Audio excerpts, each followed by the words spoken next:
Dr. Young, and I'm going to go over your week 6 work. You have one discussion this week, and that's it. It is regarding Texaco. So on page 207 is the culture change at Texaco story, and the case questions are on 209. Search the internet for a recent article that discusses the culture within an oil company or an ethical problem related to an oil company. And then talk about whether you feel it's a systemic problem within the industry and why. State an opinion and defend it. And that's all you're going to do for that. I am going to grade your week 4 papers by Wednesday night. So if you have any questions, let me know. And that's really all. I hope you're enjoying the class. If you have any feedback, comments, let me know. I know that the scenarios always get some pushback because students want to know, why are we doing this 3 times?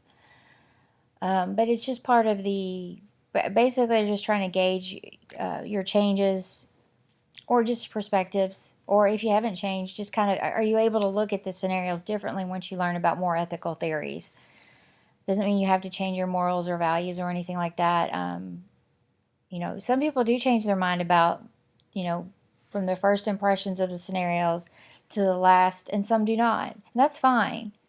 But what we're looking for is, your first instincts, usually kind of answer them with your first instincts or the first kind of thoughts you have about it. And then later you can look at them more broadly. And that's kind of what I want to know. So it's not a right or wrong answer kind of thing.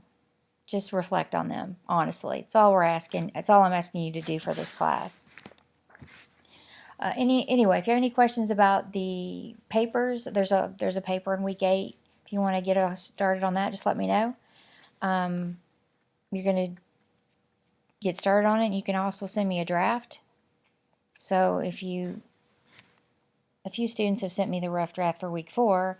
I kind of said, okay, this looks good, or no, you need to add more here, or you're missing this part of the component or this part of the paper as far as content. I might ask you to elaborate on something, whatever. But if you want early feedback, just make sure that you send it to me the Friday before it's due so that I can turn it around. Actually, send it before that, before Friday night. That way I can turn it back around to you in time for you to revise it. The earlier the better, obviously. So that's really all. If you have any questions or concerns, let me know, and have a great week.